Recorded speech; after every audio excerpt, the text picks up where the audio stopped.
bonsoir, bienvenue sur Comwat TV.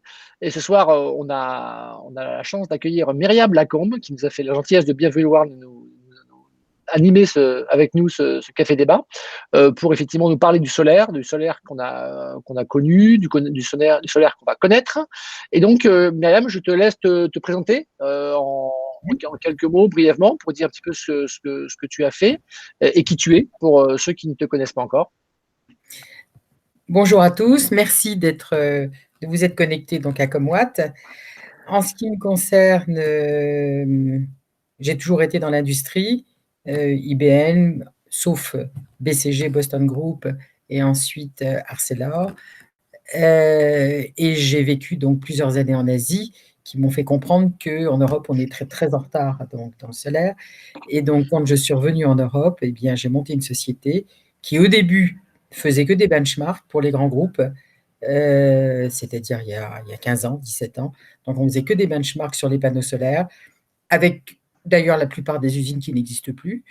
Et ensuite, de fil en aiguille, on nous a demandé de faire des prospectives sur les usines qui existeraient, sur celles qui disparaîtraient, sur les sociétés d'onduleurs qui existeraient et celles qui disparaîtraient. Alors, une ou deux fois, on s'est trompé, mais pas trop. Donc, ce qui nous a permis, effectivement, de rester présent sur le marché, à la fois en étant consultant et conseil, à la fois en faisant du rapprochement d'entreprises. On est newsletter et on est agent aussi de plusieurs marques. D'accord. Très bien, très bien, très bien, Myriam. Donc, du coup, effectivement, pour cette présentation, donc, tu connais bien, effectivement, le monde du solaire. Et donc, j'ai prévu quelques petites questions à te poser ce soir. Alors, tout le monde est libre de poser des questions. Donc, soit vous pouvez prendre des questions, poser des questions en allumant votre micro, mais pas tous en même temps, pour pouvoir poser des questions. Et après, quand vous avez posé votre question, bien sûr, éteindre votre micro pour pas que ça fasse trop de résonance. Vous pouvez prendre la parole, soit vous écrivez vos questions dans le chat de Google Meet, que je me ferai un plaisir de relier, de poser à Myriam. Et sinon, moi, j'ai tout un tas de questions à poser à Myriam pour, effectivement, pour parcourir un petit peu, pendant cette heure qu'on a ensemble, les différents sujets riches de l'actualité solaire. Et je rappelle un peu l'ADN de ce type de Comwat, du Café Débat de Comwat TV, c'est de se dire, on peut dire pas mal de choses, du moment que c'est fait avec respect. On peut ne pas être d'accord avec tout le monde, mais l'important, c'est de l'argumenter, de donner donc de pas faire du jugement de valeur, mais d'amener des faits et de dire voilà ce qui s'est passé. Et donc le but, effectivement, c'est de partager différents points de vue.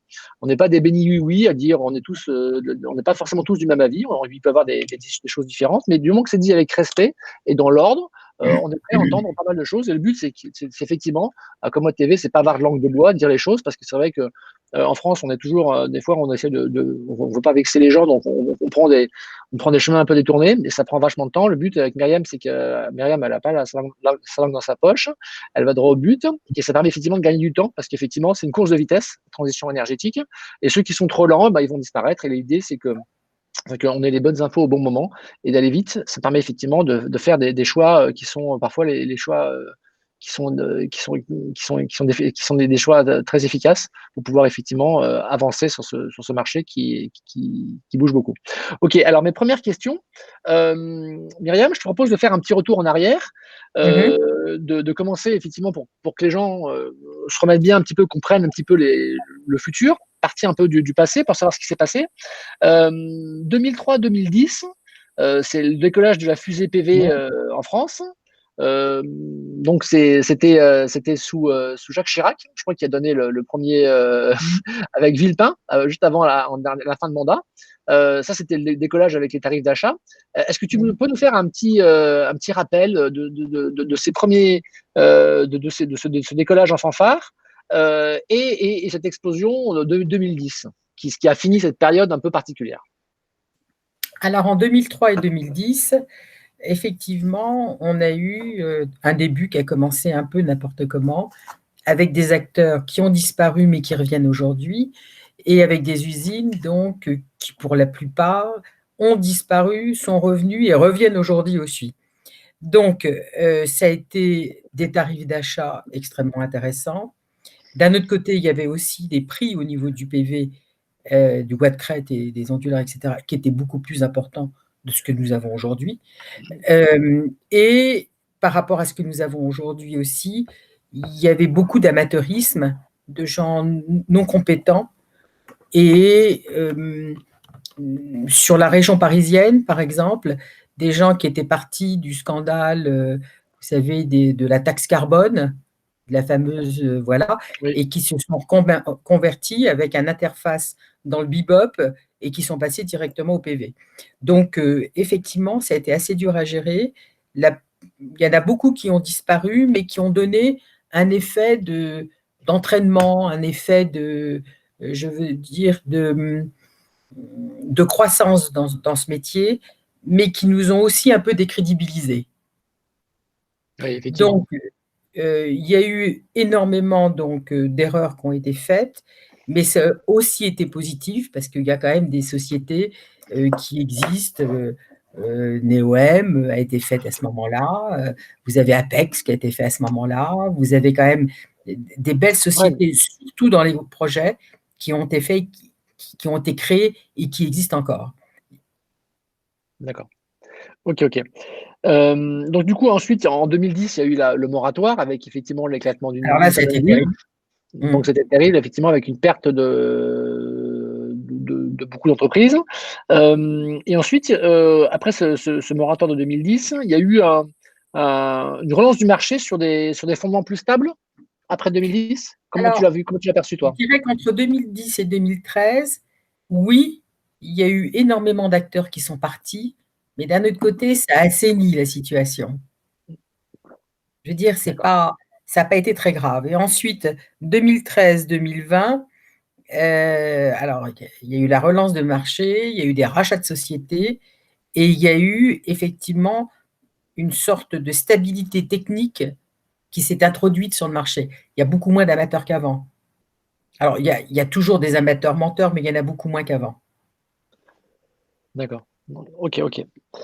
Très bien, donc avec un marché Plus plus mature, fiable, plus mature, plus fiable. Ok. avec des jeunes qui sont beaucoup plus formés, mieux formés, qui ont du répondant, qui n'acceptent pas des leurres au niveau technique et qui sont plus compétents. D'accord. Ok, ok. Alors maintenant, donc effectivement, on repart jusqu'en 2020 sur des bases plus saines. La suite maintenant, le futur, comment tu le vois, 2020-2030. Donc tu me disais juste en préparation de l'émission que toi tu étais assez confiante. Alors comment Alors, tu vois le marché évoluer entre 2020 et 2030? alors, il y a deux choses. Il y a le marché qui va évoluer en 2020 et 2030 et qui va effectivement euh, évoluer avec des rapprochements de sociétés, avec des rachats, etc. Il y a le marché après Covid, qui, je pense, va représenter un deuxième problème ou une quatrième étape. C'est-à-dire que là, effectivement, il y a des sociétés qui ont pas mal de problèmes. Il y a eu des injections par la BPI. Je pense qu'il va y avoir des sociétés qui vont partir avec ce qu'elles ont touché. Dans le solaire, dans le solaire ou en Oui, oui, général? oui, Tu oui. penses que le solaire, est-ce que tu penses que c'est vrai qu'on entend un peu tous les sons de cloche? Moi, j'ai effectivement des clients qui disent non, ben, on a très bien survécu le Covid. D'autres qui disent non, ça c'est une catastrophe, j'ai perdu beaucoup. Enfin, les gens qui sont sur les foires, ils ne peuvent plus travailler, donc c'est pas de leur Ah faute. bah, On leur a supprimé du jour au lendemain leur outil de travail. Mais d'autres ont réussi à se débrouiller plutôt bien. Et donc, du coup, en moyenne, toi, comment tu perçois alors, les. moi, je pense que ceux qui étaient dans le mode projet et ceux qui avaient des bureaux d'études intégrés dans leur société, même s'ils ont été forcés de courber les chines pendant un certain temps, vont rebondir très très vite. Mhm. Bon, par contre, les foires, tu les Ouais. citais, je pense que les marchands de foires risquent d'avoir des problèmes parce qu'on achètera moins dans les foires.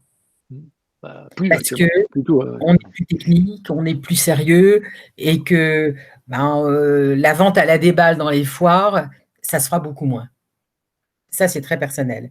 Ensuite, je pense que le Covid, la troisième phase, effectivement, on va l'avoir là dans peu de temps. Il n'y a pas besoin d'être Madame Soleil pour le dire. Euh, et je pense que l'atterrissage, c'est-à-dire vers avril-mai, Mhm. seules les sociétés étant extrêmement bien structurées et qui ont des bureaux d'études arriveront à atterrir. Alors, ce que tu appelles avec bureau Oui, d'études, c'est des boîtes qui font des projets professionnels, pas forcément les particuliers. mais aussi les particuliers, D'accord, les boîtes qui ont des bureaux d'études et qui vérifient toutes les configs pour les particuliers, d'accord, elles resteront. Et je pense qu'il est plus facile de passer du solaire à la PAC que de la PAC au PV. Beaucoup de sociétés qui étaient dans la PAC sont passées du PV. C'est pas la même technologie, c'est pas forcément les mêmes personnes, c'est pas la même approche, etc. d'accord. Donc tu penses Donc, qu'effectivement, ouais, l'atterrissage, euh, les sociétés qui ont bien réfléchi, qui ont un bureau d'études, c'est pas une demi-personne dans un coin, dans un grenier. Un vrai bureau mhm, d'études, c'est six, sept, enfin, c'est un vrai bureau d'études, comme tu as, comme nous, on a avec des partenaires, c'est 6-7 personnes qui sont capables effectivement de réfléchir et de bien configurer effectivement les approches. Parce que dans l'autoconsommation, que tu connais très bien, c'est plus compliqué que de mettre du PV naturellement sur un toit. mhm, c'est clair, Et que ce soit pour les collectivités ou que ce soit pour les particuliers. mhm, c'est clair, c'est clair. C'est clair, c'est clair. Donc du coup, toi, donc comment tu vois, donc tu penses que la crise, euh, globalement a impacté le marché solaire, tu vois, Oui, l'a oui. impacté, que les gens qui ont tiré, qui ont réussi à croître, ils sont plutôt en minorité. C'est plutôt la majorité a plutôt souffert pendant cette année 2020. Mhm. Euh, et donc, comment tu prévois effectivement l'évolution? Tu dis que tu étais assez confiante pour 2021, donc il y aura effectivement un atterrissage qui va être un peu laborieux en mars-avril, comme tu viens de le dire. Mhm. Mais après mars-avril, effectivement, ceux qui auront effectivement réussi à passer à travers les gouttes Oui. et à Ben, je avancer, pense que c'est très bon. Ouais. tu penses que tu es assez Moi, confiante je suis pour très effectivement la confiante. croissance du marché en 2021? C'est quoi, Ouais, est-ce que tu as des extrêmement pronostics? confiante. Sur quel type de marché? Le marché pro, le marché du résidentiel? Je pense que le marché du résidentiel va complètement exploser dans le D'accord? solaire. Euh, Parce que si tu veux, justement, le fait d'avoir été confiné, moi je le vois, j'ai énormément de demandes, eh bien ça fait réfléchir. Les gens se posent des questions, réfléchissent, demandent des devis, etc. Donc je pense que le marché du résidentiel, une fois qu'on va atterrir, va effectivement exploser. Le marché en mode projet aussi, parce que dans la Mhm. mesure où c'est grâce au gouvernement actuel quand même, ça a été un petit peu libéré et qu'on peut faire jusqu'à 200, 250, enfin, il y a moins d'administratifs, c'est plus simple, etc. Je pense qu'aussi, au niveau du mode projet, on va avoir plus de toitures industrielles, on va avoir plus dans les collectivités locales de projets, et on le voit d'ailleurs aujourd'hui où des budgets ont été attribués. On le voit aussi au niveau des copropriétés, où là, effectivement, les copropriétés, les syndics réfléchissent beaucoup à l'autoconsommation, ce qui n'était absolument pas le cas il y a un an. Mhm. Il n'y avait rien de tout ça. Donc le confinement, quand même, a permis d'avoir un certain recul, de pouvoir réfléchir et effectivement de prévoir un atterrissage tout à fait exceptionnel, je pense, à partir de mai, avril, mai, juin. D'accord, d'accord. Ok, ok. Et après, au-delà de 2021, comment tu vois, toi, Au-delà, moi je pense qu'il y a... aujourd'hui, là, il y a l'ADEME qui annonce des objectifs assez ambitieux, hein, qui dit Ouais, qu'on serait à peu près à 50% de renouvelables en 2030 et oui, 85 en 2050. Donc, c'est quelque chose qui fait bondir un peu les pro-nucléaires, parce qu'ils disent, mais c'est pas possible que le solaire et l'éolien se développent à cette vitesse-là, parce que c'est bien de ça dont on parle, hein, parce que les autres énergies, l'hydraulique, on y arrive à saturation. mm, Donc, du coup, c'est vrai que pour arriver entre maintenant, où on est à moins de 20% à 50% dans 10 ans, ça fait quand même pas mal de gigas déployés. alors, Alors, qu'est-ce que tu en penses? Est-ce que c'est crédible, cette division de l'ADEME? Est-ce que c'est alors, souhaitable? Et comment tu vois les choses? Juste ton avis, après, on pourra en discuter, en si tu veux, débattre. moi je pense il y a plusieurs choses. Il y a le problème de l'ADEME, il y a le problème des syndicats qui nous Mhm. représentent. Ouais. Euh, bon, et ça, je l'ai toujours dit, je crois qu'on est assez mal représenté au niveau de l'administration parce qu'on ne parle pas le même langage, on est diamétralement opposés. Donc, on parle un langage qui est complètement indigeste pour les hauts fonctionnaires. Bon, Mhm. donc effectivement, là-dessus, le nucléaire a un pas de vent parce que les nucléaires, il n'y a que des hauts fonctionnaires dans le nucléaire, ce qui n'est absolument pas le cas dans notre domaine à nous. Nous, on a des commerçants, on a des PME, on a des PMI, on a des grandes sociétés, mais on a très peu de hauts fonctionnaires.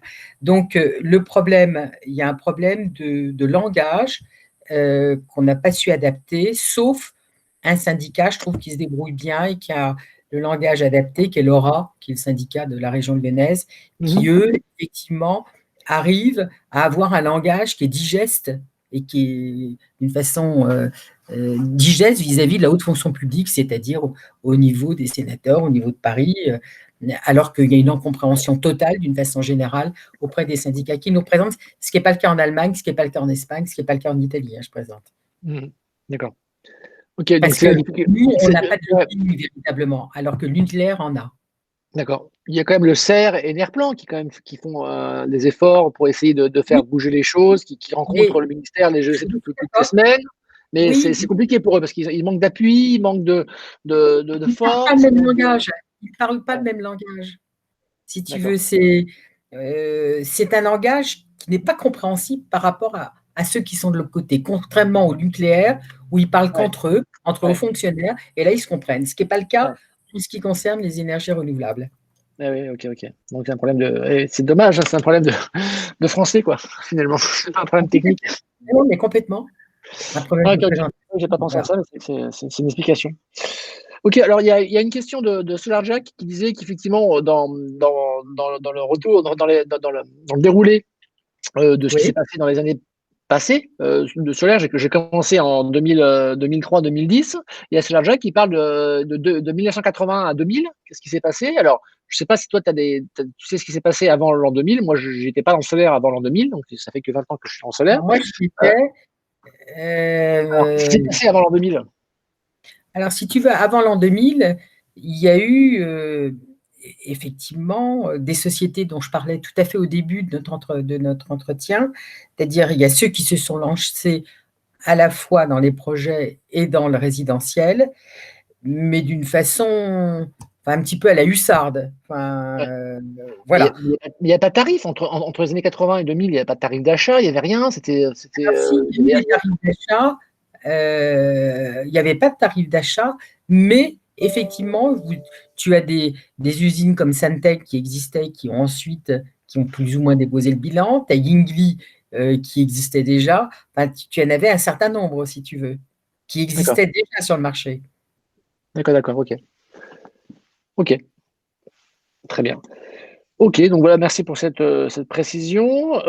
Donc, je propose maintenant de passer à une deuxième partie de l'interview, c'est sur la partie fabricant de modules et onduleurs. Est-ce que tu peux nous faire un petit panorama de ce qui s'est passé au niveau des fabricants d'onduleurs et de modules? Alors, on connaît tous les photowatts, effectivement, les photowatts que tout le monde connaît, qui étaient numéro 3 mondial dans les années 2000, je crois, et qui étaient vraiment le vent en poupe à Bourgoin-Jallieu, et qui depuis, par manque d'investissement, sombre effectivement année après année. Alors, je ne sais pas où ils en sont actuellement, d'ailleurs, ok. Donc, on n'a pas réussi effectivement à avoir de véritables fabricants intégrés en France. Donc, il y a peut-être effectivement REC qui a un projet de le faire. Mais comment tu vois ça? Comment tu as vu, toi, qui as audité la plupart de ces candidats, qui a vu tout ça? Comment tu l'as vu depuis le début et comment tu prévois que ça évolue dans les années qui viennent? Moi, je pense qu'on a loupé le coche à un certain moment. Et qu'il est très, très, très difficile, avec les acteurs qui existent dans le monde, de rattraper effectivement ce qui va se passer. Je veux dire, REC a l'avantage effectivement d'être très courageux d'y aller, mais bon, en France, on a des syndicats, on a quand même un certain nombre de choses qu'on va être forcé de faire évoluer si on veut faire exister, si REC veut exister sur le long terme. Et je pense que effectivement, on a loupé le coche parce qu'on a quand même des gens qui sont des ingénieurs tout à fait remarquables au CEA, etc., qu'on aurait pu effectivement, moi je me souviens de Nabi Charadi, etc., qui voulait absolument faire une usine de panneaux, on avait audité, on avait regardé, etc. Bon, c'est pas facile. Soit on met de nouvelles lois sur ce type d'activité avec des exemptions de charges, comme ça s'est passé dans d'autres pays, on les aide véritablement. Sinon, ça va être compliqué. Bon, et les grands acteurs, quoi qu'il arrive, ne sont pas en Europe. Les grands acteurs, bon, il y a SolarWatt qui a su rester parce qu'il y a Mercedes qui est derrière, mais les autres acteurs, bah, ils sont en Asie. Il faut quand même pas, faut pas être aveugle. Et ils resteront en Asie. Alors que la technologie est principalement allemande, Alors, italienne, au la niveau et suisse, technologie au niveau des. Donc du coup, alors ces acteurs-là sont en Asie. Et c'est comment tu expliques que les acteurs sont en Asie alors que la technologie elle est plutôt européenne? oui, mais c'est un petit peu, regarde ce qui s'est passé avec Volvo. Volvo est suédois, mais maintenant il est fabriqué en Chine, hein. Mm. Donc, la technologie, oui, elle est allemande à l'origine. Elle a bien été copiée, bon, Mhm. remarquablement bien. C'était pas trop dur à faire. Et après, ils en ont fait une industrie nationale. Ouais. Le problème qu'on va avoir je pense, cette année ou l'an prochain, parce qu'il y a toujours un coup de bambou dans le domaine du solaire, les Chinois qui ont repris la main sur les énergies renouvelables dans leur propre pays vont nous manger, effectivement, vont nous manger une partie de la production. Alors, Rexolar, moi, j'espère qu'ils vont exister. Je connais les gens qui les représentent, qui sont des gens tout à fait remarquables. C'est courageux de le faire, mais ça ne sera pas simple. À un D'accord. prix du watt qui soit équivalent à ceux qu'on a dans d'autres pays.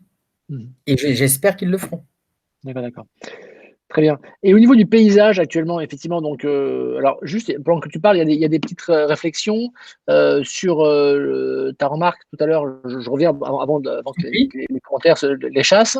Euh, donc il y a Christophe Chauvet qui dit le développement du PV ne doit pas se faire en opposition avec le nucléaire, mais plutôt en complément. Alors, qu'est-ce que tu oui, penses de ça? tu as parfaitement raison. Je pense que, bon, défendre une énergie en disant qu'il faut être 100% solaire, c'est absurde. Ouais, on est C'est d'accord. ridicule. Donc, il faut un peu de nucléaire, oui, il en faut. Il faut du solaire, il faut différentes énergies. Mais effectivement, il a parfaitement raison. Il ne faut pas uniquement du nucléaire, D'accord. ni du solaire. Alors, non, mais par contre, effectivement, il faut pas. C'est vrai qu'on était sur la monoculture nucléaire jusqu'à Non, maintenant. non, C'est pas passé d'une monoculture nucléaire à une monoculture non, solaire, parce que ça marche non. pas comme ça. Euh, par contre, ce qu'il faut bien comprendre, c'est que, enfin, que souvent, moi, enfin, je prends part effectivement pour essayer de faire de la pédagogie autour de ça. Mhm, Aujourd'hui, les besoins en électrique français ne vont pas augmenter pendant les 30 prochaines années. C'est-à-dire que même si les voitures électriques vont consommer plus de oui. courant dans Mhm, les années qui viennent. On va travailler sur l'efficacité et l'un dans l'autre, d'après RTE, ça va s'équilibrer. Donc on est une consommation qui ne va pas augmenter pendant les 30 prochaines années. Aujourd'hui, on est à 100% des besoins couverts par le système actuel. Donc, si on veut laisser de la place pour les énergies renouvelables, il faut bien arrêter les systèmes actuels pour pouvoir laisser la place aux énergies renouvelables. Sinon, on va être en surproduction. Et un marché qui est en surproduction, c'est bon pour personne. Donc, effectivement, si on veut changer, faire une transition énergétique, si on veut effectivement des énergies vertes, il faut aussi que le nucléaire laisse un peu de place pour pouvoir intégrer dans le mix énergétique les énergies renouvelables. Donc, je pense que les gens qui disent on veut 100% nucléaire, 100% énergie renouvelable, c'est des gens qui ne se rendent pas bien compte de ce que c'est que la physique. oui. On ne peut pas être à 200% parce que du coup, l'énergie ne se stocke pas ou à des coûts qui sont prohibitifs.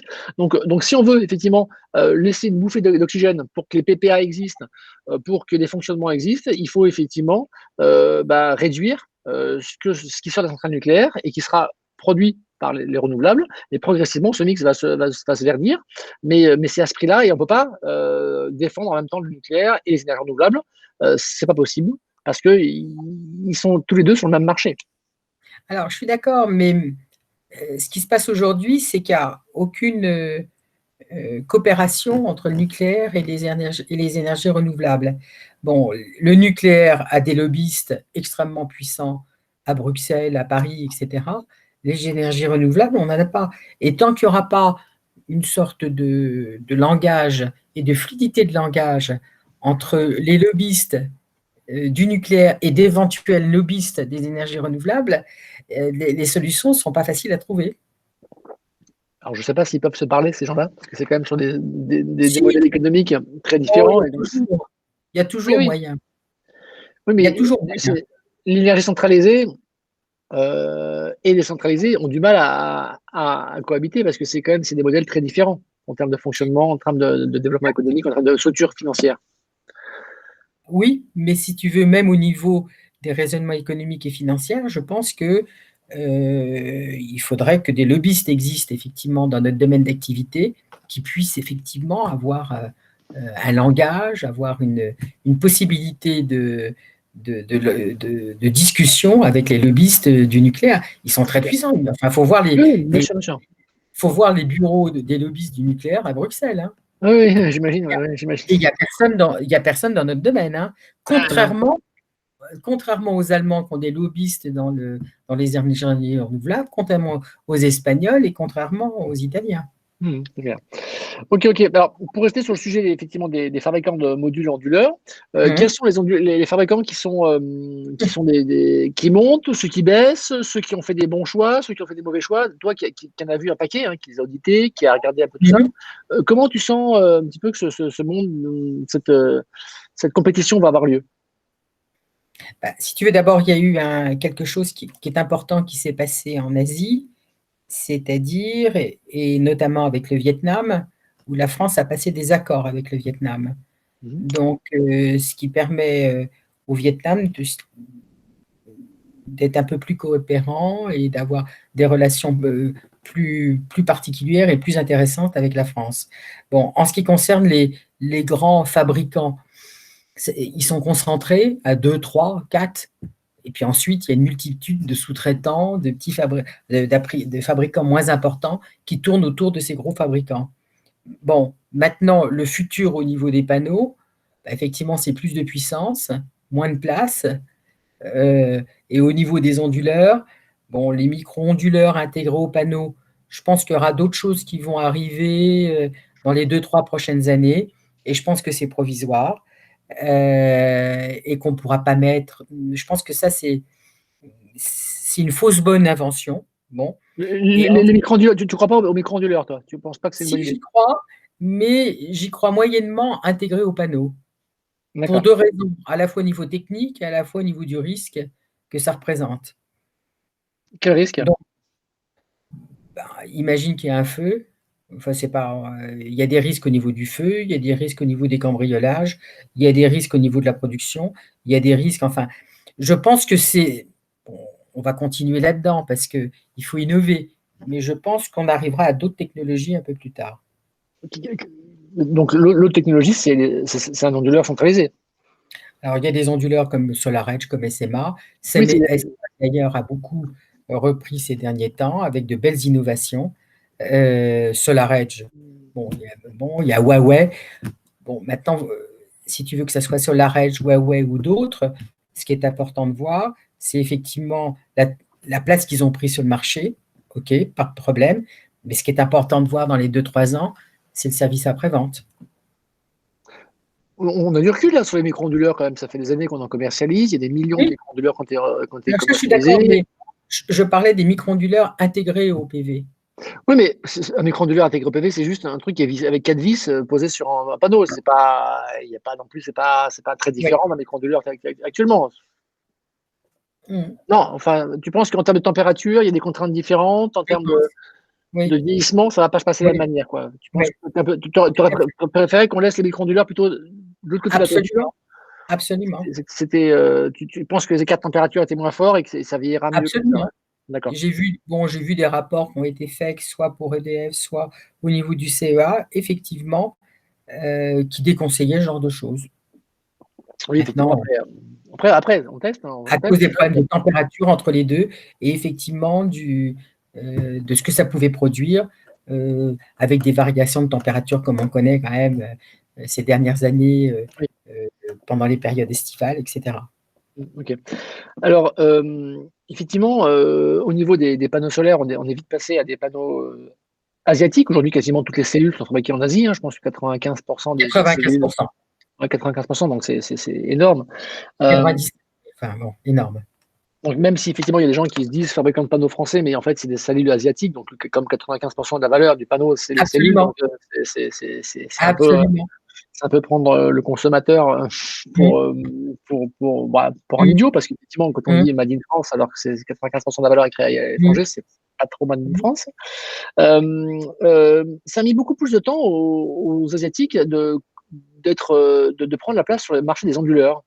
Alors, comment tu vois, pourquoi il y a eu ce retard? Pourquoi ils ont été très rapides sur les panneaux et beaucoup plus lents à prendre ce marché-là? Parce qu'au niveau onduleur, il y a encore des grosses Si tu marques américaines, il y a des grosses marques européennes comme SMA ou Fronus, etc., qui ont mis vachement de temps à céder des parts. Ils en cèdent aujourd'hui, hein. Les Chinois progressent plus vite que les Européens, mais quand même, il y a eu une razzia sur les panneaux alors que sur l'onduleur, ça. Alors, comment tu expliques ça, toi, si tu de veux, l'intérieur? les panneaux, il n'y a pas besoin de normes spécifiques. Tu produis un panneau, il est valable pour tout le monde. Les onduleurs, non. Chaque pays a des normes différentes. La deuxième chose, ça demande plus de technologie et plus de recherche que les panneaux. Et à partir D'accord. de là, effectivement, ils ont eu beaucoup plus de problèmes à s'adapter. Mais ils arrivent. Je sais pas combien ils représentent. Je sais pas si tu as des idées sur le marché Maintenant, actuellement. oui. Oui, oui, oui, oui. Oh, bah, attends. Je veux dire, dans les onduleurs, c'est la même chose que dans les panneaux, hein. 80% de ce que tu as dans un onduleur vient de l'Asie. Oui, mais là, toutes les cellules, toutes les parties Toutes, électroniques, les puces toutes, sont les faites cartes, d'Asie. les Donc. puces, tout, tout, Mais tout. l'assemblage est quand même fait en Europe actuellement pour pas mal de SMA, ils sont encore. Non? Oui, entre autres, oui. SMA, oui, mais c'est les seuls. Ouais. Je veux dire, moi, je connais bien Effecta, par exemple. Il y a une partie qui est fabriquée en Hongrie, mais tout vient d'Asie. Enfin, je crois qu'il faut pas se leurrer là-dessus. Les micro-onduleurs, c'est 100% asiatique. J'ai Ouais. rien contre, c'est 100%. Et c'est comme ça, Ouais, enfin, c'est un oui, mais après, état de oui, fait. oui, Je veux dire, c'est un état de fait et on ne peut pas dire que non, c'est 100% asiatique. d'accord, oui. Donc oui, parce que les téléphones, les ordinateurs, etc., quoi. Il y a plus forcément de. Ça suit le même Mm. rythme. Mais après, bon, la création de valeur, elle n'est pas forcément au niveau du matériel, elle est aussi au niveau des services. Donc c'est un petit peu. Alors, ça, c'est différent. Là, on parlait du matériel, hein. Au Ouais. niveau du service, moi, je suis convaincue qu'il y a un savoir-faire, effectivement, qui existe. Il y a un beau savoir-faire en France qu'il faut utiliser. Euh, Certains pays de la communauté européenne, d'ailleurs, enfin de l'Union européenne, sont plus en retard que nous. On fait de belles installations, on sait bien les utiliser, on sait bien voir ce qu'il y a dedans, et je crois qu'il faut pas avoir honte de ce côté-là, hein. C'est clair, c'est clair. Ok, ok. Alors, je ne sais pas s'il y a des questions. Euh, Bon, ok, bon, on va. Nanana, alors, comment explique-t-on l'achat de Power One par ABB, puis le retrait d'ABB? Alors, est-ce que tu as Alors, des infos là-dessus? C'est une question de Solar Jack. alors, le rachat de Power One par ABB. Alors d'abord, il faut savoir que Power One, quand ils ont été à vendre, personne n'en voulait. D'accord. C'était une société qui avait énorme, alors que c'était une superbe société avec des onduleurs extraordinaires. Moi, j'ai fait beaucoup de déstockage de Power One. Aujourd'hui, il y en a encore, il n'y en a pas un seul en panne, ou très peu. Enfin, Mhm. euh, et ça a été racheté par ABB, effectivement, qui était une de celles qui était plus proche techniquement, et c'était pas plus mal que Power One. Et ensuite, ABB, effectivement, a rejeté Power One parce que à l'origine, il devait reprendre la production de certains onduleurs de Power One, ce qui n'a pas été fait. Donc, le contrat qui a été passé n'a pas Tiens. été, voilà, n'a pas tenu. Ok, ok. Très bien. Ok, donc du coup, je propose de passer maintenant, je ne sais pas s'il y a d'autres questions sur la partie matérielle. Je vais passer à la troisième partie de questions sur la partie réglementaire. Effectivement, on voit bien que on assiste à un paradoxe, c'est-à-dire on assiste d'un côté à des records de prix Mhm. bas du solaire, c'est-à-dire on voit des corporates, des PPA, donc des Power Purchase Agreement entre un acheteur et un vendeur de solaire qui se mettent d'accord sur des prix très bas. Donc le record au Portugal est 1,5 centimes le kilowattheure, donc des prix Mhm. très très bas. De l'autre, effectivement, des appels d'offres encore qui ont lieu en France pour effectivement donner un coup de main au solaire. Donc le solaire, d'un côté, est l'énergie la moins chère du monde, de l'autre, elle est encore subventionnée. Euh, et enfin, le troisième aspect, c'est l'aspect réglementaire qui est assez organisé, structuré autour de l'énergie centralisée. Donc, comment tu vois l'évolution de la réglementation qui n'est pas construite autour du modèle décentralisé, qui est construite autour de la production centralisée? Comment tu la vois évoluer? Et toi, si tu pouvais effectivement, par quoi tu commencerais si tu étais, voilà, par exemple, ministre de la transition énergétique ou de l'énergie? Quelles sont les lois que tu aimerais pousser pour effectivement permettre de profiter de ces baisses de prix dans les énergies renouvelables qui sont quand même compliquées d'arriver jusqu'au consommateur final? Alors, le problème, si tu veux, moi j'ai écrit un ouvrage en 1987 sur l'Europe. D'accord. Bon, et une des conclusions, c'était tant qu'il n'y aura pas d'harmonisation fiscale, l'Europe aura du mal à se construire. Alors même si l'Europe a fait énormément de progrès, l'harmonisation fiscale n'existe pas. Mhm. Tu parlais tout à l'heure du prix, au Portugal, 1, Mhm. je sais plus, 1,5. 1,5 centimes le kilowattheure. Ouais. Non, 10 fois moins cher que le nucléaire. ouais, je suis tout à fait d'accord, mais le prix du SMIC n'est pas le même. Ok. Mhm. Donc, tant qu'il n'y aura pas une harmonisation, tu vas avoir des prix, par exemple en Espagne, au Portugal, dans certains pays ou même en Italie, le prix du SMIC n'est pas le même. Donc, le prix de rachat n'est pas le même. Et tant qu'il n'y aura pas une harmonisation de ce côté-là, ça sera compliqué. Mhm. Enfin, bah, c'est difficile de mettre le même SMIC partout en Europe au même prix. C'est impossible. Je suis d'accord, mais bon, l'harmonisation fiscale, c'est la même chose. Hein. Oui, oui. Après, c'est vrai que je ne sais pas combien pèse la main-d'œuvre dans un projet PV, mais Si tu veux, ce que tu payes 1,5 par exemple euros le watt crête donc au Portugal, centimes d'euros. tu le ramènes en France, eh bien tu le mets à 1,80 Oui. ou Oui, mais ça 1,90. reste quand même 6 fois ou 7 fois moins cher que le nucléaire, quoi. Donc c'est quand même des prix qui sont plus bas. Donc Oui. qu'est-ce que tu ferais au niveau réglementaire? Alors effectivement, tu parles d'harmonisation fiscale. Bon, ok. Enfin, le but, ma question, c'était pas de comparer Alors les au pays niveau entre eux. réglementaire, si tu veux, en ce qui me concerne, je suis assez contre de perfuser les énergies renouvelables comme on le fait, et je trouve que c'est assez malsain que l'État perfuse, si tu veux, d'une façon générale. De moins en moins. De moins en moins. Oui. Il y a des perfusions aujourd'hui. Dans ces cas-là, il ne faut pas qu'il perfuse non plus le nucléaire, Oui, oui, oui, oui, oui, alors je suis que le d'accord avec toi. nucléaire est complètement perfusé. Parce que, bon, entre les problèmes d'entretien, du nucléaire, etc., le nucléaire est tenu à bout de bras par l'État. Mais aussi bien en France que partout dans le monde. Aujourd'hui, le PR en Angleterre On est à d'accord. 11 centimes le kilowattheure. EDF n'aurait jamais fait le contrat si l'État anglais ne s'était pas engagé à racheter à 11 centimes le kilowattheure pendant 35 ans. Donc il y a On est un tarif d'achat que nous, on ne connaît plus dans le solaire, mais qui commence à apparaître dans le nucléaire, parce que les courbes se croisent. Le solaire coûte de moins en moins cher, le nucléaire coûte de plus en plus cher, et le nucléaire ne fonctionne plus dans des règles de marché strictes. Donc il faut qu'effectivement qu'il y ait un accompagnement de l'État. Mais la question, c'est pourquoi alors, effectivement, ne plus subventionner de manière abusive le solaire, je suis d'accord avec toi, mais pour arrêter les subventions, il faudrait qu'il y ait une certaine équité dans le traitement en France de l'énergie, parce qu'aujourd'hui, la réglementation de Je suis l'énergie, d'accord. elle n'est pas faite pour la transition énergétique, elle n'est pas faite pour les énergies renouvelables, elle n'est pas faite pour l'énergie décentralisée. Aujourd'hui, si tu produis de l'énergie et que tu veux vendre à ton voisin, il faut que tu demandes à Paris l'autorisation de revendre ton surplus et que Paris, donc Mais ça paraît, c'est un peu fou d'observer ça. Donc du coup, pour pouvoir arrêter les subventions au solaire, il faudrait qu'il y ait une réglementation qui soit plus fluide, adapté. plus Mmh. adaptée. Alors, qu'est-ce que tu changerais, toi, au niveau réglementaire?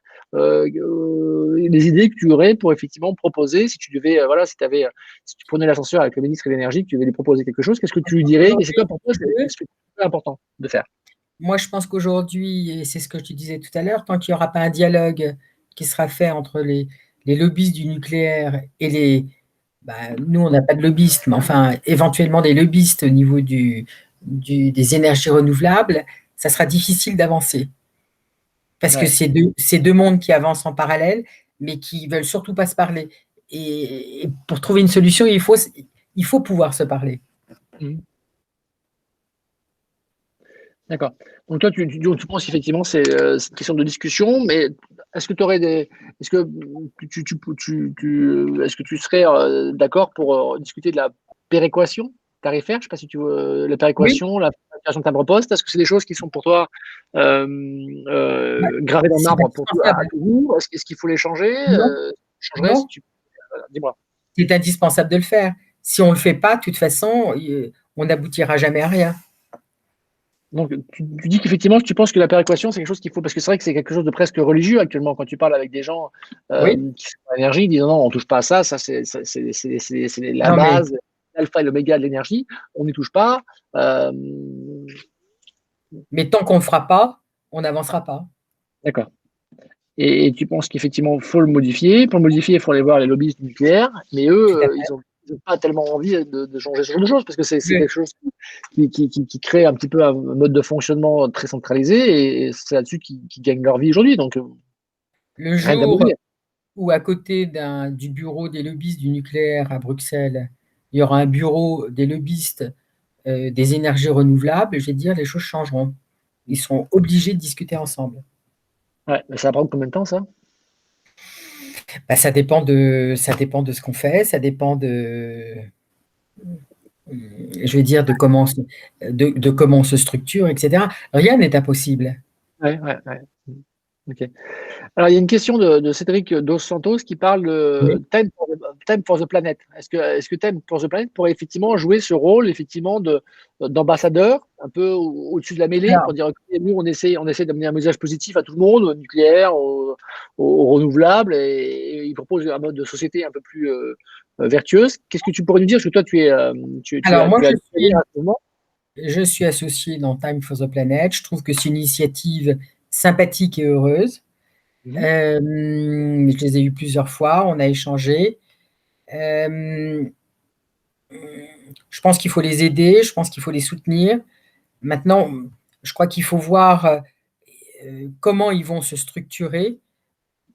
Un des axes dans lesquels ils pourraient effectivement avancer, c'est le fait de créer effectivement une sorte de bureau de lobbyistes pour le climat, ce qui serait peut-être plus acceptable que pour les énergies renouvelables, où ils pourraient jouer un rôle, à condition d'avoir dans leur tour de table des gens véritablement compétents avec le langage qu'il faut pour parler aux fonctionnaires. Parce que le problème que l'on a à Paris au niveau du dialogue avec les hauts fonctionnaires est identique aux fonctionnaires de Bruxelles. Hein.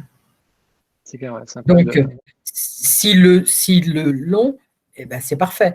Aujourd'hui, moi, je regarde ce qu'ils font, c'est vrai que c'est intéressant, etc.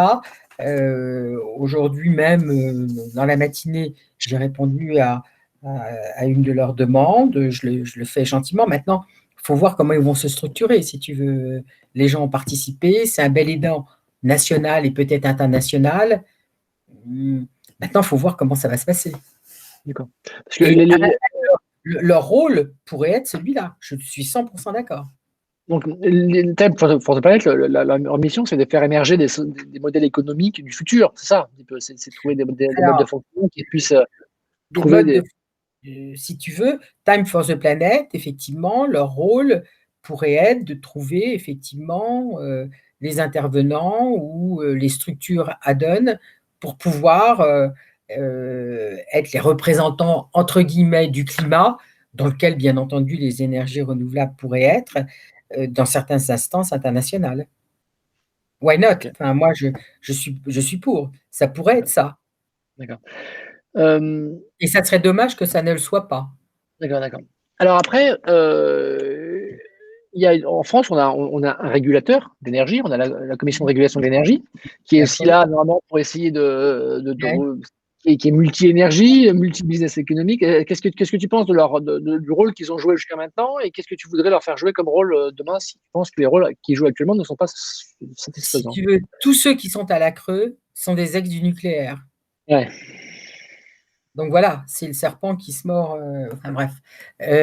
Tous ceux qui sont à la Creux, moi je les connais, je les ai bien connus. Il y a eu un de mes ex-présidents qui a été.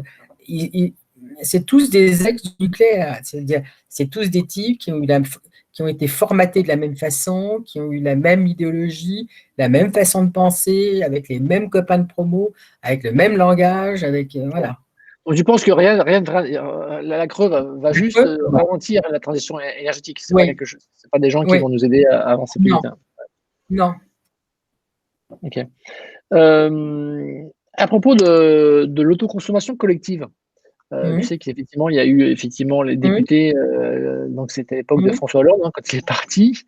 Mmh. Il a fait voter effectivement, une loi sur l'autoconso collective, qu'on essaye Mmh. d'appliquer depuis quelques années. La CRE, s'y oppose assez vigoureusement. Avec président. La Commission européenne a voté plusieurs, directives européennes qui donnent et qui disent: «Il faut que les pays avancent Mmh. sur l'autoconso collective». Ça n'avance pas. Alors, comment tu vois les choses? Est-ce que tu Moi, je penses que 2021 sera l'année de l'autoconso collective? Ou est-ce qu'on va payer des amendes en France pour éviter de la mettre en application? Moi, je pense qu'on n'est pas prêt en France pour l'instant pour l'autoconsommation collective. Mais on l'est pas non plus dans de nombreux pays pour plusieurs raisons, parce qu'il y a pas forcément les produits qu'il faut à l'heure actuelle, notamment, par exemple, au niveau des batteries, au niveau de enfin, il manque un certain nombre de produits et la France peut-être oui, la France est en retard, mais il y a d'autres pays qui le sont aussi, si tu veux. En fait, on a mis des lois avant même d'avoir les produits qu'il fallait en Ouais, mais adéquation. on n'a pas besoin de batterie pour faire l'autoconso collective. Non, on n'a pas besoin de batterie, je suis tout à fait d'accord, On a besoin mais d'un tableur Excel et puis un beau tableur Excel et puis ouais, des beaux produits comme Watt et puis on peut y aller. oui, Mais oui, si bien tu sûr, oui, veux c'est pour ça que on est déjà alors, opérationnel, donc il y a je pas de pense que il y a faire pas il y a pas de accès zéro technologique. C'est pas comme l'hydrogène où il faut d'abord avancer alors pour pouvoir, régler le problème. Aujourd'hui, l'autoconso collective, on pourrait avancer, il y a pas de problème technique, hein. alors le problème, si tu veux, d'autoconsommation collective, c'est qu'une fois de plus, ça a été mal présenté au niveau politique, Mmh. avec des mots et avec une terminologie qui n'est pas intégrée dans ce qu'on leur apprend, soit à l'ENA, soit à Polytechnique, soit ailleurs. Et du coup, si tu veux, la communication a été mal faite autour de ce type Mmh. de produit. Mmh. Donc effectivement, c'est rejeté et on sera en retard cette année et je pense qu'on le sera encore l'an prochain. Non, OK, bon, c'est pas très joyeux. Non mais tu enfin, je me trompe peut-être, hein? Ouais, bon après peut-être on espère que Carinco, parte, parce que c'est vrai que ça fait plusieurs temps c'est plusieurs, années qu'il veut partir de la CRE, c'est quand même lui qui est assez opposé à ça. J'espère qu'en changeant de tête, on pourra effectivement faire table rase du passé, des mauvaises décisions du passé et d'avoir une Il y en nouvelle a qui personne qui va changer les choses. il y Je en a qui peux attrapent le Covid, on va voir, hein. on verra. Autre sujet d'actualité, au niveau de EDF, aujourd'hui, tu sais, il y a le gros projet de couper EDF en 2. Mmh. Effectivement, qu'est-ce que tu en Oui, penses? Effectivement, d'avoir d'un côté, de dire voilà, EDF, aujourd'hui, la structure financière d'EDF, ne peut pas encourager la transition énergétique parce qu'effectivement, mmh, ils peuvent pas, comme ils sont, dès que les gens réduisent leur consommation ou produisent leur énergie, c'est l'énergie qui sort pas des centrales nucléaires, donc du coup, eux, c'est de la facturation en moins et donc ils peuvent pas mmh. accompagner, ils peuvent pas aimer, les énergies renouvelables ou ils peuvent pas aimer, la baisse de la facture. Le fait qu'on coupe EDF en 2, est-ce que tu vois ça, est-ce que tu penses que c'est une bonne idée ou pas? Et est-ce que tu penses que ça va se faire rapidement? Est-ce que parce que tu parlais tout à l'heure des syndicats, aujourd'hui, les syndicats sont au milieu, sont vent debout contre cette réforme. Comment tu analyses cet événement, Moi, je de pense couper qu'ils vont le EDF en faire. 2? Alors ça dépend comment ils le font, si tu veux. Si c'est une réforme qui permet d'être plus proche de l'utilisateur, plus proche des besoins et cetera, je pense que c'est excellent. Et EDF, bon, a quand même fait des progrès. Faut quand même être enfin, ils sont quand même plus proches de l'utilisateur qu'ils ne l'ont été. Même s'ils sont pas 100% parfaits, je dirais qu'ils sont quand même vraiment moins pires qu'avant. Mmh. Bon, donc de scinder en 2 avec des unités, qui sont plus spécialisées dans certains domaines, moi je trouve que c'est pas forcément idiot. Mmh. Bon, maintenant, étant donné que c'est une usine à gaz, enfin bon, plutôt à électricité, je pense que ça sera fait de, je sais pas, en 2022-2023, il va y avoir les syndicats, il va y avoir des grèves, il va y avoir, enfin le truc habituel, quoi. Mmh. Ouais, il va y avoir des grèves, donc il va y avoir des coupures de courant. Donc les gens vont quitter le réseau parce que c'est vrai que ça me fait penser un petit peu le fait qu'il y ait des grèves, ça me fait penser à la naissance de Blablacar, parce que Blablacar a été créé pendant une grève SNCF. Donc Mmh, je me dis, c'est peut-être effectivement, si les syndicats bloquent et font des coupures sauvages régulièrement, les gens vont en avoir marre et vont vouloir effectivement s'équiper et vont vouloir effectivement réfléchir à d'autres tout à fait, moyens de produire l'énergie. Donc ça sera peut-être effectivement un tout à fait, déclencheur qui pourrait être intéressant. absolument. Donc ça ne peut être, je veux dire, c'est pas grave. Mhm. D'abord, maintenant, le consommateur est mûr et à la maturité qu'il faut pour aller ailleurs. C'est Ce qui clair. n'était pas le cas il y a quelque temps. Donc, EDF, il veut se mettre en grève, eh ben, qu'il se mette en grève. Le consommateur, il est mature pour ça, ce qui Ouais. n'était pas le cas il y a même 2 ans. Mmh. Mais maintenant, il a la maturité pour faire ça. Alors aujourd'hui, EDF, perd, à peu près 100 000 Oui, clients par mois, hein, clairement. donc Mmh. c'est des millions de clients, donc ils en ont 30 millions, donc le temps qu'ils perdent tout le monde, Oui, c'est 30 ça prend un millions, oui. certain temps. Comment tu vois le système, électrique, énergétique français évoluer? Qui pense, parmi les acteurs qui sont aujourd'hui, j'ai l'impression que sur le monde de l'énergie, on est un peu comme à l'époque, les années 2000 sur Internet, où il y avait pas mal d'acteurs, il y avait des boîtes qui se créaient, qui s'écroulaient, etc. Donc là, j'ai l'impression que l'énergie, il y a un peu un foisonnement actuellement. Quels sont les acteurs que tu vois actuellement dans le monde de l'énergie, que ce soit des fabricants, soit des fournisseurs d'énergie, soit qui tu dis, bah tiens, ceux-là, ce sont des entreprises, des futurs Google ou des futurs. Est-ce que tu vois toi, dans l'énergie, des gens émerger et qui auraient l'ambition effectivement de renverser ces dinosaures qui vont probablement laisser beaucoup de parts de marché dans les années qui viennent, comme IBM a laissé beaucoup de parts de marché à des Google et des Facebook. Est-ce que tu vois des choses comme ça? Est-ce que tu vois des redistributions de cartes dans le secteur de Ah, il y a l'énergie? déjà eu des Ouais, oui. redistributions. Alors C'est-à-dire dis-nous. aujourd'hui, Direct Énergie existe, tu Oui. as Enercop qui fait quand même des Ouais. choses tout extraordinaires et tu en as plein d'autres et ça va continuer à exister. La seule chose, si tu veux, bon, je ne vais pas en citer des plus petits où je doute qu'ils puissent y arriver. Il faut avoir des moyens quand même pour faire ça. Tu penses? Si, Tu penses? Ouais. ah bah, tu fais pas ça sans moyens. Parce que si tu veux assurer le service derrière et le répondant au niveau des consommateurs, et est un petit peu différent d'EDF, effectivement, il faut assurer un service derrière. Et il faut assurer, effectivement, avec des produits qu'aujourd'hui, EDF n'offre pas. La seule façon de vendre un autre outil, certes, c'est la diminution, enfin les réductions de factures d'électricité, d'autant plus qu'on vient d'annoncer 4% de plus il n'y a pas longtemps, enfin, et ça n'ira pas en descendant, mais c'est aussi en annonçant des services, d'ailleurs, comme Watt A ou d'autres, de contrôle, de contrôle d'électricité, d'avoir la main sur tout ce qui se passe au niveau électrique. Maintenant, pour être un acteur dans ce domaine, il faut avoir beaucoup d'argent. Et on ne peut pas faire ça sans argent. Et on ne peut pas faire ça sans avoir un minimum de soutien au niveau de la haute fonction publique. Ouais, c'est clair. Il On faut avoir revient des parts. toujours. Ouais. Alors, par rapport aux moyens, effectivement, après, aujourd'hui, c'est comme dans le digital. Dans le digital, il y a eu des boîtes qui sont créées Oui, avec très peu de moyens. Tu vois, WhatsApp, quand ils ont été créés, ils étaient une oui. trentaine de personnes, 30 personnes, et ils avaient déjà plusieurs centaines de millions de clients et ils ont été rachetés par Facebook 22 milliards. Donc, tu vois, c'était pas WhatsApp, c'est pas parce ils avaient mis beaucoup d'argent sur la table, ils étaient juste 40 personnes. Donc, du coup, Aux alors, États-Unis. États-Unis.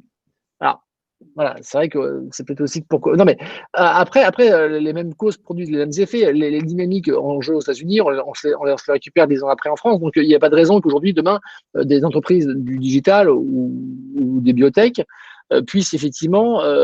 C'est-à-dire que, effectivement, à l'époque de d'EDF et de Total, il fallait des milliards pour pouvoir faire des centrales nucléaires ou faire du forage pétrolier. Aujourd'hui, la richesse n'est pas forcément créée sur les milliards qu'on est capable d'annoncer, d'investir, mais sur la capacité de pouvoir nouer un réseau suffisamment large pour pouvoir fédérer un ensemble de personnes. Et la valeur de WhatsApp, c'était lié non pas au CV des gens qui étaient dans la boîte, ni de leur brevet, ni rien, c'était juste le nombre de clients qu'ils avaient pu agréger. Donc effectivement, la barre à l'entrée est quand même plus basse, et donc dans l'énergie, il y a quand même à part, effectivement, si on devient fabricant de panneaux, il faut quand même beaucoup d'argent, mais il y a des modèles économiques qui sont en train d'émerger aux États-Unis, alors que la réglementation française nous interdit de pouvoir déployer en France, hein, c'est tout ce qui est autoconsommation collective, communauté d'énergie, où là où on est un peu scotché par la réglementation, et on revient toujours au même problème de ces hauts fonctionnaires qui parlent pas le même langage qui parlent un Mmh. langage nucléaire et qui parlent pas le langage du futur. Mais effectivement, moi j'ai l'impression que quand on voit qu'il y a une assoce de citoyens américains, ils sont 13 personnes, ils sont devenus fournisseurs d'énergie et ils gèrent aujourd'hui 1,2 million de consommateurs. C'était pas possible il y a 10 ans parce qu'il fallait une armée de photocopieurs pour imprimer les factures. Il fallait des armées de camions pour envoyer les factures aux gens. Maintenant, avec Internet, tout est digitalisé, tout est numérique, et une boîte de 3 personnes peut envoyer 1 milliard de factures par mois. Donc, c'est plus du tout un problème, un seuil qui est gênant. Donc, du coup, effectivement, moi, j'ai l'impression que c'est plus facile de disrupter l'énergie maintenant que ça l'était il y a 10-20 ans. Mais toi, tu penses qu'effectivement, il faut toujours beaucoup d'argent pour pouvoir. Tu penses que Moi, je c'est pense indispensable? il y a des choses positives. Regarde, le laboratoire de recherche de Polytechnique n'appartient plus à Polytechnique, appartient à Total. D'accord. Oui, donc du coup, ok, donc ils sont en train de. Donc, je veux dire, quand il y aura des initiatives privées, effectivement, qui rachèteront, je ne sais pas moi, le laboratoire de Centrale ou d'une autre école d'ingénieurs, parce qu'on fabrique quand même des bons ingénieurs, eh bien, là, je pense qu'il y aura, enfin, c'est tout à fait possible. Ok, ok. Alors, une question, parce que c'est une question un peu traditionnelle que je pose souvent au niveau de Commode TV. Parmi les certitudes que tu as, c'est des choses dont tu es certain que tu dis, je suis sûr que ça, c'est comme ça que ça va se passer, ou Oui. et que tu as, y a-t-il une de tes certitudes dans laquelle tu dis, tiens, c'est bizarre, j'ai cette certitude, mais il y a peu de gens qui l'ont. Et j'ai l'impression d'être un peu, d'être toute seule dans le désert à crier ça, et j'ai l'impression que les autres ont du mal à comprendre ça, et ils ont du mal, alors que j'en suis sûr que c'est comme ça que ça va se passer, ou je suis sûr que c'est ça qu'il faut faire, et que pourtant les gens, tu as du mal à faire adhérer autour de cette idée. Est-ce que tu as une idée comme ça? Alors, au niveau du solaire ou au niveau plus global Bon, au niveau du solaire, moi j'ai toujours eu la certitude qu'on finirait par émerger et on va émerger dans les 4-5 prochaines années. Et donc c'est court maintenant, c'est plus dans 20 ans, c'est maintenant. Donc ça, j'en suis certaine. Au niveau d'EDF, je suis certaine qu'ils vont perdre le monopole, on en parlait, et qu'il va avoir des instances effectivement ou des groupements extérieurs qui vont permettre effectivement de contourner EDF, et ça j'en suis certaine, ils ne peuvent plus garder le monopole comme ils l'ont fait, et ça c'est pareil, si c'est pas en 2021, ça sera en 2023 ou en 2024, etc. Enfin, mais ça se fera. Bon, l'autre chose qu'on a quand même, bon, qu'on soit pour ou contre, c'est pas une question politique. On a quand même un président qui est jeune, qui a 43 ans, qui sait ce que c'est que le business et qui est parfaitement conscient de ce genre de choses. D'accord. Et Donc tu qui penses que c'est pousse. quelque.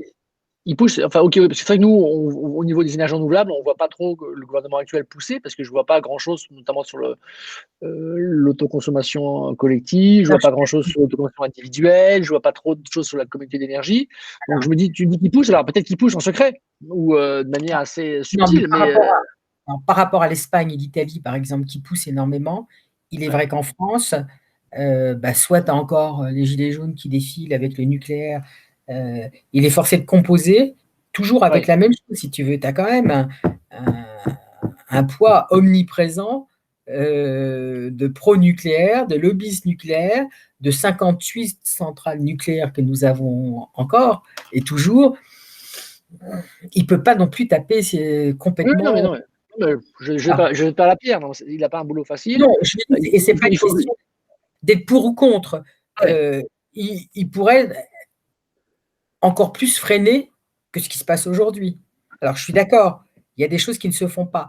Il y a des choses qui se sont faites aussi, si tu veux, ouais, ok. notamment en mode projet. On est passé de 100 kilos à 250 kilos, etc.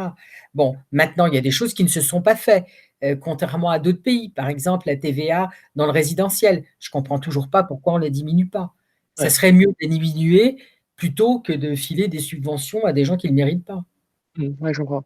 Non, mais en termes de résultats, c'est vrai qu'aujourd'hui, la France est engagée on est parmi les pays européens les plus en retard par rapport aux objectifs énergie renouvelable. On devait être à 23% en 2020, on est à 18%, on est super en retard, on est pays européens le plus en retard. Donc après, on peut se dire qu'on fait bien notre boulot, qu'on fait bien notre devoir, qu'on est sérieux, qu'on a des gens intelligents, mais on n'y arrive pas. Donc du coup, bon, Je veux dire, tant que DF ne sera pas éclaté, le fait de les éclater diminuera le pouvoir de ouais, DF. ouais, Bon, c'est clair. et ça c'est sûr. Donc tant que ça ne sera pas éclaté, et d'après moi ça ne sera pas avant 2023, ce Mm, sera difficile effectivement de contourner le sujet. d'accord. Ok, ok.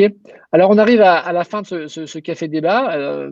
Merci Myriam pour ces échanges. Est-ce que tu as un mot de la fin? Est-ce que tu as un truc que tu voulais nous dire ce soir et que tu n'as pas, mes questions ne t'ont pas permis de Non, tu as faire fait, sortir? écoute, tu as fait le tour du sujet. Il y a, il y a deux, trois trucs, deux, trois choses sur lesquelles je voulais insister. La première, bon, personnellement, je suis euh, tout à fait convaincu de la nécessité du solaire et je pense qu'on n'ira pas en arrière et au contraire, je suis très positif sur les années qui vont suivre. La deuxième chose, en ce qui concerne le stockage, je pense qu'il n'existera pas tout de suite véritablement et qu'il existera quand on aura des batteries révolutionnaires que nous n'avons pas aujourd'hui. Ah, Et, et tu penses à une révolution des batteries? Parce que moi, je pense plutôt à ouais, une progression linéaire, habituelle, comme on connaît sur les panneaux solaires, quoi. Ça progresse d'année en année, mais tu penses vraiment qu'il y aura une ouais, rupture, toi? moi je pense qu'il y aura une révolution à un moment ou à un autre. Regarde ce qu'il y a dans le CEA, dans les Ouais. cartons du CEA sur ce sujet. Ouais, enfin bon, ça fait 20 ans, j'entends parler des nouveaux panneaux solaires du CEA, j'entends parler des Non, nouvelles le batteries du nouveau CEA, et il n'y a rien qui passe au niveau les industriel. batteries, Donc je pense après, que alors là, je crois finalement à l'initiative européenne en ce qui concerne ce qui se passe au niveau des batteries. Je pense que ça sera très positif. d'accord, ok, ok, ok, Et que d'accord. l'initiative européenne en ce qui concerne les batteries, beaucoup plus qu'une initiative franco-française dans l'Est de Oui, la France ou autre chose, oui. permettra de faire bouger les lignes, y compris de celle d'EDF. D'accord. Donc tu penses que tout ça, Et que ça va faire une révolution qui va faire un basculement dans les prochaines années? tout à fait. D'accord. Et je pense que des initiatives comme tu as, effectivement, sont extrêmement positifs dans ce qui est le contrôle le contrôle, en fait, de l'électricité et le contrôle de la consommation, beaucoup plus, enfin bon, on a déjà parlé ensemble, que les batteries virtuelles ou que Ouais. le stockage virtuel, alors auquel, et j'ai peut-être tort, je veux dire, je ne rentrerai pas dans ce genre de, voilà, je ne crois absolument pas et auquel j'ai jamais cru. Tu vois, il y a le Père Noël auquel je crois encore. Par contre, le stockage virtuel, j'y ai jamais cru. Ok. Bon, Je suis trop écoute. cartésienne pour ça. Merci Myriam en tout cas pour tes éclairages et Merci pour cet Grégory. échange effectivement Merci chaleureux beaucoup. autour de la transition énergétique et puis nous avoir effectivement montré qu'il y avait des belles années qui nous attendent autour du Ah solaire. oui, certaines. Et je te souhaite une bonne soirée, de bonnes fêtes à tout le Merci. monde. Et puis je vous retrouve en 2021 pour le Merci à prochain tous. Café Débat. Merci Merci. beaucoup. Merci Myriam. À très bientôt. Au revoir.